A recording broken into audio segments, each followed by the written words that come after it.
राधे राधे आप सभी को। आज हम देखेंगे जैनेंद्र द्वारा लिखी गई कहानी अपना अपना भाग्य। तो चलिए कहानी शुरू करते हैं। बहुत कुछ निरुद्देश्य घूम चुकने पर हम सड़क के किनारे की एक बेंच पर बैठ गए। नैनीताल की संध्या धीरे धीरे उतर रही थी। रुई के रेशे से भाप से बादल हमारे सिरों को छू छू कर बेरोक टोक घूम रहे थे। हल्के प्रकाश और अंधियारी से रंगकर कभी वे नीले दिखते, कभी सफ़ेद और फिर देर में अरूर पड़ जाते। वे जैसे हमारे साथ खेलना चाह रहे थे। पीछे हमारे पोलो वाला मैदान फैला था।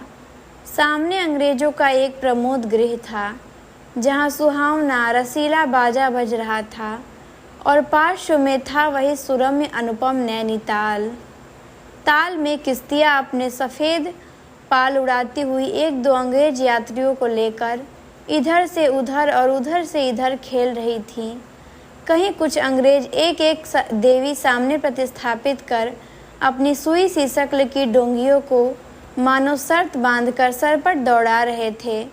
कहीं किनारे पर कुछ साहब अपनी बंसी डाले सधैर्य एकाग्र एकस्थ एकनिष्ठ मछली चिंतन कर रहे थे। पीछे पोलो लान में एक बच्चे किलकारियाँ मारते हुए हॉकी खेल रहे थे। शोर मारपीट गाली गलौज भी जैसे खेल का ही अंश था। इस तमाम खेल को उतने क्षणों का उद्देश्य बना। वे बालक अपना सारा मन, सारी देह, समग्र बल और समूची विद्या लगाकर मानो खत्म कर देना चाहते थे। उन्हें आगे की चिंता न थी, बीते का ख्याल न था। वे शुद्ध तत्काल के प्राणी थे। वे शब्द की संपूर्ण सच्चाई के साथ जीवित थे। सड़क पर से नर नारियों का अविरल प्रवाह आ रहा था और जा रहा था। उसका न ओर था न छोर था। यह प्रवाह कहाँ जा रहा था और कहाँ से आ रहा था, कौन बता सकता है। सब उम्र के, सब तरह के लोग उसमें थे। मानो मनुष्यता के नमूनों का बाजार सजकर सामने से इठलाता निकला चला जा रहा हो। अधिकार गर्व में तनी अंग्रेज उसमें थे और चिथड़ों से सजे घोड़ों की बाग थामे वे पहाड़ी उसमें थे, जिन्होंने अपनी प्रतिष्ठा और सम्मान को कुचलकर शून्य बना लिया है और जो बड़ी तत्परता से दुम हिलाना सीख गए हैं। भागते, खेलते, हंसते, शरारत करते लाल लाल अंग्रेज बच्चे थे और पीली पीली आंखें फाड़े पिता की उंगली पकड़कर चलते हुए अपने हिंदुस्तानी नौनिहाल भी थे। अंग्रेज पिता थे जो अपने बच्चों के साथ भाग रहे थे, हंस रहे थे और खेल रहे थे। उधर भारतीय पितृदेव भी थे जो बुजुर्गी को अपने चारों तरफ लपेटे धन संपन्नता के लक्षणों का प्रदर्शन करते हुए चल रहे थे। अंग्रेज रमणिया थी जो धीरे धीरे नहीं चलती थी, तेज चलती थी। उन्हें न चलने में थकावट आती थी, न हंसने में मौत आती थी। कसरत के नाम पर घोड़ों पर भी बैठ सकती थी और घोड़ों के साथ ही साथ जरा जी होते ही किसी किसी हिंदुस्तानी पर कोड़े भी फटकार सकती थी। वे दो दो, तीन तीन, चार चार की टोलियों में निस्संक निरापद इसी प्रवाह में मानो अपने स्थान को जानती हुई सड़क पर चली जा रही थी। उधर हमारी भारत की कुल लक्ष्मी सड़क के बिल्कुल किनारे दामन बचाती और संभालती हुई साड़ी की कई तहों में सिमट सिमट कर लोक लाज, स्त्रीत्व और भारतीय गरिमा के आदर्श को अपने परिवेष्टनों में छिपाकर सहमी सहमी धरती में आंखें गाड़े कदम कदम बढ़ रही थी। इसके साथ ही भारतीयता का एक और नमूना था। अपने कालेपन को खुरच खुरच कर बहा देने की इच्छा करने वाला अंग्रेजीदा पुरुषोत्तम भी थे, जो नेटिवों को देखकर मुंह फेर लेते थे और अंग्रेज को देखकर आंखें बिछा देते थे और दुम हिलाने लगते थे। वैसे वे अकड़ चलते थे मानो भारत भूमि को इसी अकड़ के साथ कुचल कुचल कर चलने का उन्हें अधिकार मिला है। घंटे के घंटे सरक गए, अंधकार गाढ़ा हो गया, बादल सफ़ेद होकर जम गए। मनुष्यों का वह तांता एक एक कर छिड़ा हो गया। अब वह इक्का दुक्का आदमी सड़क पर छतरी लगाकर निकल रहा था। हम वहीं के वहीं बैठे थे। सर्दी सी मालूम हो गया। अब इक्का दुक्का आदमी सड़क पर छतरी लगाकर निकल रहा था। हम वहीं के वहीं बैठे थे। सर्दी सी मालूम हुई, हमारे ओवरकोट भी भीग गए थे। पीछे फिरकर देखा, यह लाल बर्फ की चादर की तरह बिल्कुल स्तब्ध और शून्य पड़ा था। सब सन्नाटा था। तल्ली लाल की बिजली की रोशनियां दीप मालिका सी जगमगा रही थी। वह जगमगाहट 2 मील तक फैले हुए प्रकृति के जल दर्पण पर प्रतिबिंबित हो रही थी और दर्पण का कांपता हुआ, लहरें लेता हुआ वह जल प्रतिबिंबों का 100 गुना, 1000 गुना करके उनके प्रकाश को मानो एकत्र और पूंजीभूत करके व्याप्त कर रहा था। पहाड़ों के सिर पर की रोशनियां तारों से जान पड़ती थी। हमारे देखते देखते एक घने पर्दे ने आकर इन सब को ढक दिया। रोशनियां मानो मर गईं, जगमगाहट लुप्त हो गई। वे काले काले भूत से पहाड़ भी इस सफ़ेद पर्दे के पीछे छिप गए। पास की वस्तु भी न दिखने लगी, मानो यह घनीभूत प्रलय था। सब कुछ इस घनी गहरी सफ़ेदी में दब गया। एक शुभ्र महासागर ने फैलकर संस्कृति के सारे अस्तित्व को डुबो दिया। ऊपर नीचे चारों तरफ वह निर्भेद्य सफ़ेद शून्यता ही फैली हुई थी। ऐसा घना कोहरा हमने कभी न देखा था। वह टप टप टपक रहा था। मार्ग अब बिल्कुल निर्जन चुप था। वह प्रवाह न जाने किन घोंसलों में जा छिपा था। उस वृहदाकार शुभ्र शून्य में कहीं से 11 बार टन टन हो उठा, जैसे कहीं दूर कब्र से आवाज़ आ रही हो। हम अपने अपने होटलों के लिए चल दिए। रास्ते में 2 मित्रों का होटल मिला। दोनों वकील मित्र छुट्टी लेकर चले गए। हम दोनों आगे बढ़े। हमारा होटल आगे था। ताल के किनारे हम चल रहे थे। हमारे ओवरकोट तर हो गए थे। बारिश नहीं मालूम होती थी, पर वहाँ तो ऊपर नीचे हवा से कड़ कड़ में बारिश थी। सर्दी इतनी थी कि सोचा कोट पर एक कंबल और होता तो अच्छा होता। रास्ते में ताल के बिल्कुल किनारे पर बेंच पड़ी थी। मैं जी में बेचैन हो रहा था।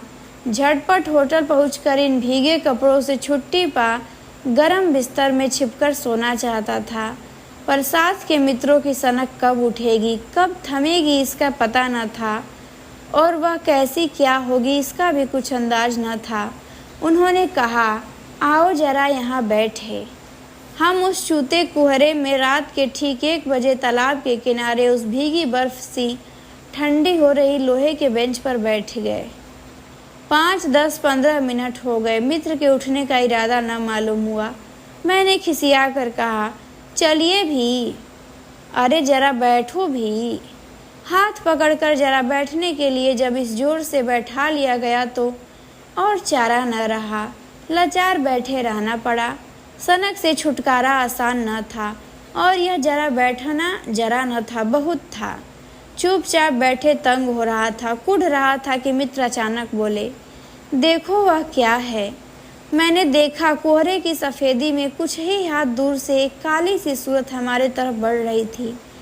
मैंने कहा, होगा कोई। 3 गज की दूरी से दिख पड़ा। एक लड़का सिर के बड़े बड़े बालों को खजुलाता चला आ रहा था।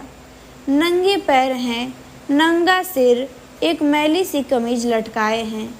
पैर उसके न जाने कहाँ पड़ रहे हैं और न जाने कहाँ जा रहा है, कहाँ जाना चाहता है। उसके कदमों में जैसे कोई न अगला है, न पिछला है, न दायां है, न बायां है।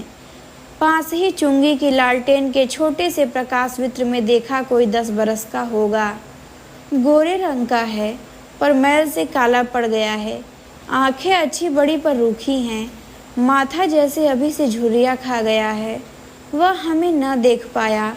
वह जैसे कुछ भी नहीं देख रहा था, न नीचे की धरती, न ऊपर चारों तरफ फैला हुआ कोहरा, न सामने का तालाब और न बाकी दुनिया। वह बस अपने विकट वर्तमान को देख रहा था। मित्रों ने आवाज़ दी, ए! उसने जैसे जाग कर देखा और पास आ गया। तू कहाँ जा रहा है? उसने अपनी सूनी आंखें फाड़ दी। दुनिया सो गई, तू ही क्यों घूम रहा है? बालक मौन मूक, फिर बोलता हुआ चेहरा लेकर खड़ा रहा। कहाँ सोएगा? तो बोलता, यहीं कहीं। कल कहाँ सोया था? तो बोला, दुकान पर। आज वहाँ क्यों नहीं? तो बोला, नौकरी से हटा दिया। फिर बोला क्या नौकरी थी? तो बोला हाँ, सब काम 1 रुपया और जूठा खाना मिलता था वहाँ। फिर नौकरी करेगा? बोलता है हाँ। बाहर चलेगा? हाँ। आज क्या खाना खाया? कुछ नहीं। अब खाना मिलेगा? नहीं मिलेगा। यूं ही सो जाएगा? हाँ। कहाँ? यहीं कहीं। इन्हीं कपड़ों में? बालक फिर आंखों से बोलकर मुंह खड़ा रहा। आंखें मानो बोलती थी, यह भी कैसा मूर्ख प्रश्न। माँ बाप हैं? हैं। कहाँ? 15 कोस दूर गांव में। तू भाग आया? हाँ। क्यों? मेरे कई छोटे भाई बहन हैं, सो भाग आया। वहाँ काम नहीं, रोटी नहीं, बाप भूखा रहता था और मारता था, माँ भूखी रहती थी और रोती थी, इसीलिए भाग आया। एक साथी और था उसी गांव का, मुझसे बड़ा था, दोनों साथ यहाँ आए। वह अब नहीं है। तो पूछता कहाँ गया? तो बोलता है मर गया। मर गया? हाँ मर गया। हाँ साहब ने मारा तो वो मर गया। तो बोलता अच्छा हमारे साथ चल। वह साथ चल दिया। लौटकर हम वकील दोस्तों के होटल में पहुँचे। वकील साहब, वकील लोग होटल के ऊपर कमरे से उतर कर आए। कश्मीरी 2 साला लपेटे थे, मोजे चढ़े, पैरों में चप्पल थी, स्वर में हल्की सी झुझलाहट थी, कुछ लापरवाही थी। आहा, फिर आप कहिए, आपको नौकर की ज़रूरत थी ना? देखिए यह लड़का है। तो बोलते हैं कहाँ से ले आए? इसे आप जानते हैं? जानता हूँ, यह बेईमान नहीं हो सकता। अजी ये पहाड़ी बड़े शैतान होते हैं, बच्चे बच्चे में गुल छिपे रहते हैं। आप भी क्या अजीब हैं, उठा लाए कहीं से। लो जी यह नौकर लो, मानिए तो यह लड़का अच्छा निकलेगा। आप भी बस खूब हैं, ऐरे गैरों को नौकर बना लिया जाए, अगले दिन वह न जाने क्या क्या लेकर चंपत हो जाए। आप मानते ही नहीं, मैं क्या करूं? माने क्या खाक? आप भी अच्छा मजाक करते हैं। अच्छा अब हम सोने जाते हैं। और वे 4 रुपये रोज के किराए वाले कमरे में सजी मसहरी पर सोने झटपट चले गए।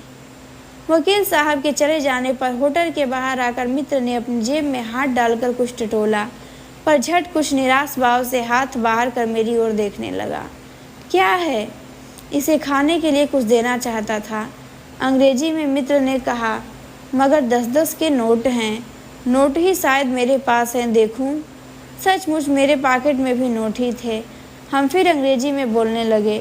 लड़के के दांत बीच बीच में कटकटा उठते थे, कड़ाके की सर्दी थी। मित्र ने पूछा तब? मैंने कहा 10 का नोट ही दे दो। शक पकाकर मित्र मेरा मुंह देखने लगे। अरे यार बजट बिगड़ जाएगा। हृदय में जितनी दया है पास में उतने पैसे तो नहीं हैं। तो जाने दो, यह दया ही इस जमाने में बहुत है, मैंने कहा। मित्र चुप रहे, जैसे कुछ सोचते रहे। फिर लड़के से बोले, अब आज तो कुछ नहीं हो सकता, कल मिलना। वह होटल डी पब जानता है, वहीं कल 10 बजे मिलेगा। हाँ कुछ काम देंगे हुजूर? हाँ हाँ ढूंढ दूंगा। तो जाऊँ? हाँ। ठंडी सांस खींचकर मित्र ने कहा, कहाँ सोएगा? यही कहीं बेंच पर, पेड़ के नीचे, किसी दुकान की भट्टी में। बालक फिर उसी प्रेत गति से एक ओर बढ़ा और कुहरे में मिल गया। हम भी होटल की ओर बढ़े। हवा तीखी थी, हमारे कोटों को पार कर बदन में तीर सी लगती थी। तब देखिए कोट पहने थे ये लोग, फिर भी इनको इतनी ठंडी लग रही थी।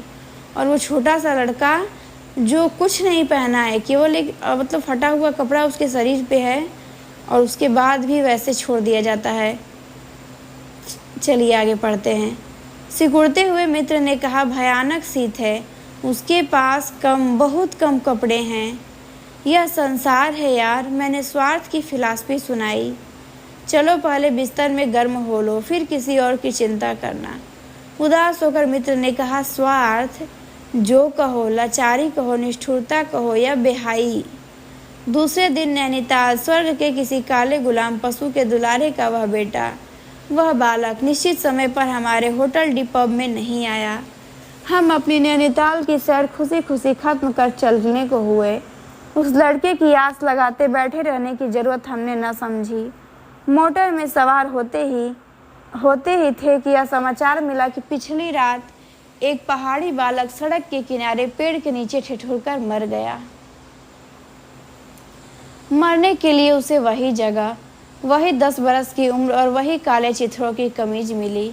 आदमियों की दुनिया ने बस यही उपहार उसके पास छोड़ा था। पर बताने वालों ने बताया कि गरीब के मुंह पर, छाती, मुट्ठी पर, पैरों पर बर्फ की हल्की सी चादर चिपक गई थी। मानो दुनिया की बेहाई को ढकने के लिए प्रकृति ने 100 के लिए सफ़ेद और ठंडे कफन का प्रबंधन कर दिया था। सब सुना और सोचा, अपना अपना भाग्य है। तो बहुत ही मार्मिक कहानी थी, अच्छी लगी होगी आप लोगों को भी। मतलब कोई खा के मर जाता है और कोई बिना खाए मरता है, वही बात है। चलिए, तो अब मिलेंगे नेक्स्ट वीडियो में अगली कहानी के साथ। कहानी अच्छी लगी तो लाइक कमेंट ज़रूर करिएगा। आप सभी को अंत तक कहानी देखने के लिए